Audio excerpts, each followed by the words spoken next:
ಇವಾಗ ವಿಜಯ ವಿಠ್ಠಲ ಟೆಂಪಲ್ ನೋಡಿಕೊಂಡು ನೆಕ್ಸ್ಟು ಇವಾಗ ರಾಮನ ದೇವಸ್ಥಾನಕ್ಕೆ ಹೋಗ್ತೀವಿ. ಆ ದಾರಿಲಿ ಇನ್ನೊಂದು ಸುಗ್ರೀವನ ಗುಹೆ ಇದೆ. ಅಂದರೆ ರಾಮಾಯಣದಲ್ಲಿ ಒಂದು ಕತೆ ಬರುತ್ತೆ. ಏನಂತಂದರೆ ರಾವಣ ಸೀತೆಯನ್ನು ಎಳ್ಕೊಂಡು ಹೋಗ್ಬೇಕಾದ್ರೆ ಈ ಹಂಪಿ ಮೇಲೆ ಹೋದ ಅಂತ ಒಂದು ಕತೆ ಬರುತ್ತೆ. ಸೊ ಅದಕ್ಕೆ ಏನು ಸಾಕ್ಷಿ ಅಂತಂದು ಕೇಳಿದರೆ ಅಲ್ಲಿ ಸೀತೆಯ ಸೆರಗು ಇದು ಬಿದ್ದಿದೆ, ಜಾಡು ಬಿದ್ದಿದೆ.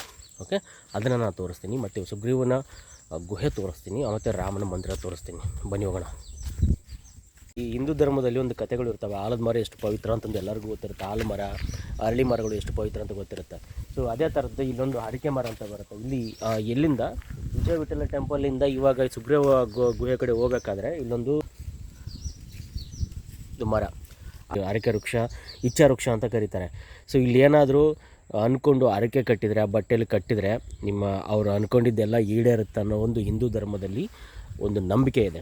ಅದೇ ಥರನೇ ಎಲ್ಲರೂ ಫಾಲೋ ಮಾಡಿಕೊಂಡು ಈ ಥರ ಮನೆಗಳನ್ನ ಮಾಡೋದಾಗಲಿ ಅಥವಾ ಹರಕೆ ಕಟ್ಟೋದಾಗಲಿ ಮಾಡ್ತಾರೆ. ಸೊ ಅವ್ರ ಹರಕೆ ಎಲ್ಲ ತೀರಿದ ಮೇಲೆ, ಅಂದರೆ ಅವ್ರು ಏನು ಅಂದ್ಕೊಂಡಿರ್ತಾರಲ್ಲ ಅದಾದಮೇಲೆ ಬಂದು ಆ ಹರಕೆ ಕಟ್ಟಿರೋದು ಬಟ್ಟೆ ಅದು ಏನು ಕಟ್ಟಿರ್ತಾರಲ್ಲ ಅದು ಬಿಚ್ಚಬೇಕಂತೆ. ಆ ಥರ ಬಿಚ್ತಾರೆ. ಬಟ್ ಇಲ್ಲಿ ಯಾರು ಬಿಚ್ಚಿರೋರ ಥರ ಕಾಣ್ತಾ ಇಲ್ಲ. ಅದು ಎಷ್ಟು ಈ ಹರಕೆ ಮರ ಅಂಥದ್ದು ಎಷ್ಟು ಮಟ್ಟಿಗೆ ಸತ್ಯ, ಎಷ್ಟು ಮಟ್ಟಿಗೆ ಅನ್ನೋದನ್ನ ಇದು ಡಿಸ್ಕಸ್ ಮಾಡೋದು ಬೇಕಾಗಿಲ್ಲ. ಯಾಕಂತಂದರೆ ಅದೆಲ್ಲದು ಅವರವರ ನಂಬಿಕೆಗೆ ಬಿಟ್ಟಿತ್ತು. ಆಯಿತಾ, ಬರೀ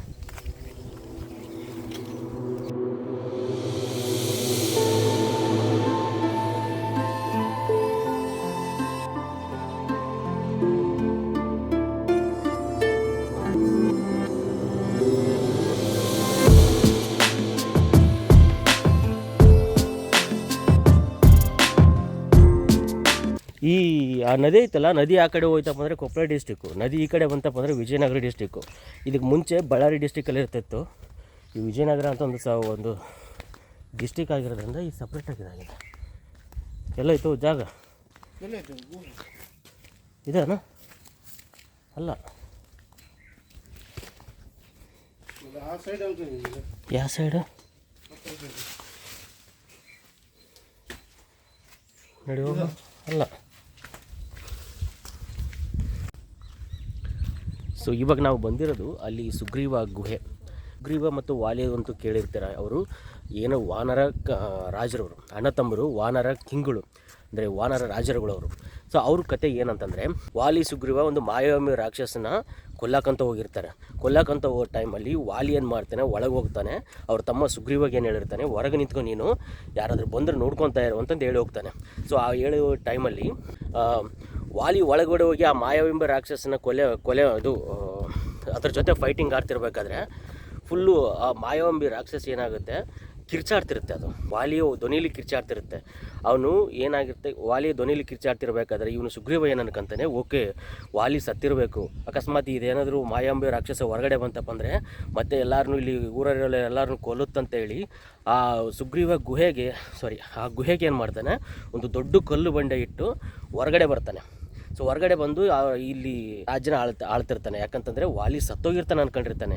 ಬಟ್ ಅಲ್ಲಿ ಏನಾಗಿರ್ತಂದರೆ ವಾಲಿ ಸತ್ತಿರಂಗಿಲ್ಲ. ಅಲ್ಲಿ ವಾಲಿ ಸತ್ತಿರಾಗಲ್ಲ, ಮಾಯಾವಿ ರಾಕ್ಷಸನ ಕೊಲ್ಲಿರ್ತಾನೆ ವಾಲಿ. ಅಲ್ಲ, ಕೊಲ್ಲಿದಾಗ ಏನಾಗುತ್ತೆ, ಇವನು ಕಲ್ಲಿಟ್ಟು ಹೋಗ್ಬಿಟ್ಟಿರ್ತಾನಲ್ಲ, ಯಾರು ಸುಗ್ರೀವ.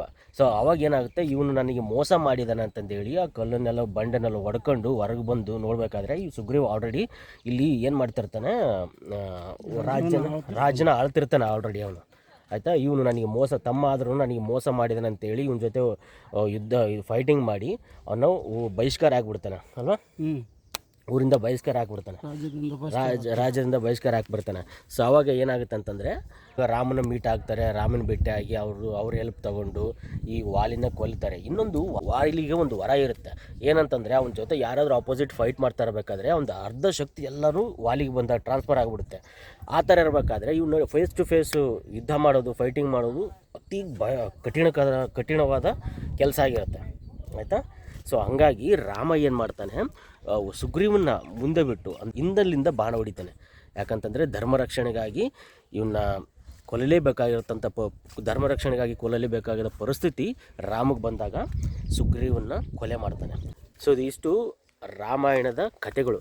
ಸೊ ಅದೇ ಥರ ಇಲ್ಲಿ ಕಿಷ್ಕಿಂಧದಲ್ಲಿ, ಅಂದರೆ ಇಲ್ಲಿ ಆನೆಗುಂದಿ ಹತ್ರ ಒಂದು ಕಿಷ್ಕಿಂಧ ಅಂತ ಬರುತ್ತಲ್ಲ, ಅಲ್ಲಿ ಇದು ವಾಲಿ ಗುಹೆ ಇದೆ. ಆ ಗುಹೆನೇ ನೆಕ್ಸ್ಟ್ ಟೈಮ್ ತೋರಿಸ್ತೀನಿ. ಇವಾಗ ನಾನು ಬಂದಿರೋದು ಸುಗ್ರೀವನ ಗುಹೆ. ಇಲ್ಲೇ ನೋಡಿ, ಸುಗ್ರೀವ ಗುಹೆ. ಆ ಸುಗ್ರೀವ ಎಲ್ಲಿದೆ ಅಂತಂದರೆ ಅಲ್ಲಿ ವಿಜಯ ವಿಠ್ಠಲ ಟೆಂಪಲ್ ಐತಲ್ಲ, ಆ ವಿಜಯ ವಿಠ್ಠಲ ಟೆಂಪಲಿಂದ ಈ ಕಡೆ ಕೋದಂಡರಾಮ್ಗೆ ಹೋಗೋ ದೇವಸ್ಥಾನಕ್ಕೆ ಹೋಗೋದು ಬರುತ್ತೆ. ಇಲ್ಲ ಅಂತಂದರೆ ಅಲ್ಲಿಂದ ವಿರೂಪಾಕ್ಷ ಟೆಂಪಲ್ಗೆ ದೇವಸ್ಥಾನದ ಹೋಗೋ ಟೈಮಲ್ಲೂ ಬರುತ್ತೆ. ಅಲ್ಲಿ ನೋಡಿ, ಇಲ್ಲಿ ಸೆಕೆಂಡ್ ಫ್ಲೋರ್ ಇದೆ ನೋಡಿ, 2 ಫ್ಲೋರ್ದು ಇದು ಇದೆ ನೋಡಿ ಇಲ್ಲಿ ಮಂಟಪ. ಅದರ ಆಪೋಸಿಟ್ಟು ಇಲ್ಲಿ ಇರುತ್ತೆ ಅದು. ಸೊ ಇದು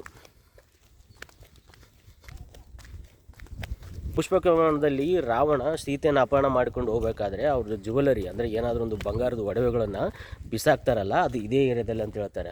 ಆ ಬಿಸಾಕಿದ ಟೈಮಲ್ಲಿ ಇವ್ರಿಗೆ ಸಿಕ್ಕಿರುತ್ತೆ, ಯಾರಿಗೆ? ಸುಗ್ರೀವರಿಗೆ. ಸುಗ್ರೀವ ಅದನ್ನು ಹೇಳಲಾರ್ದಂಗೆ ಕಾಪಾಡ್ಕೊಂಡು ಇಟ್ಕೊಂಡಿರ್ತಾನೆ. ಇಲ್ಲಿದೆ ನೋಡಿ, ಸುಗ್ರೀವನ ಗುಹೆದ್ದು ಡೀಟೇಲ್ಸಲ್ಲಿದೆ. ಹಂಪೆ ರಾಮಾಯಣ ಕಾಲದ ಕಿಷ್ಕಿಂಧೆವಾಗಿತ್ತಂತೆ. ಇದನ್ನು ವಾನರ ದೊರೆ ಸುಗ್ರೀವನು ಆಳಿದ್ದನೆಂದು ನಂಬಿಕೆ ಇದೆ.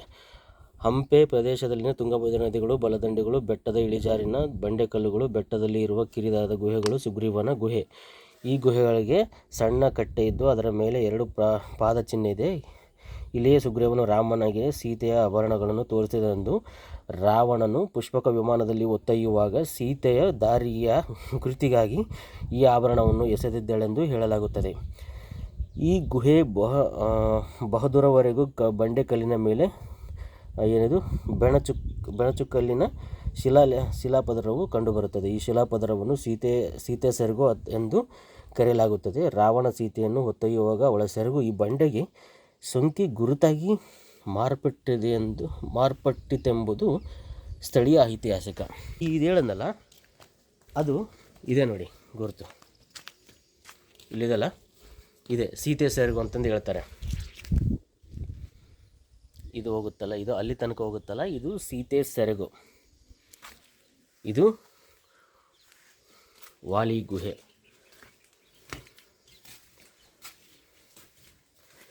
ಇದು ವಾಲಿಯ ಗುಹೆ.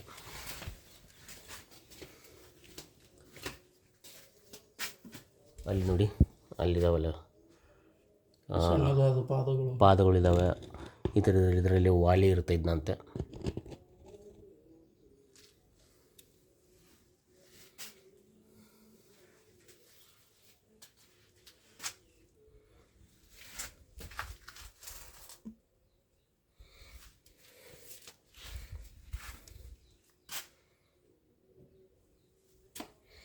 ಸೊ ಇದು ಸೀತೆಯ ಸೆರಗು.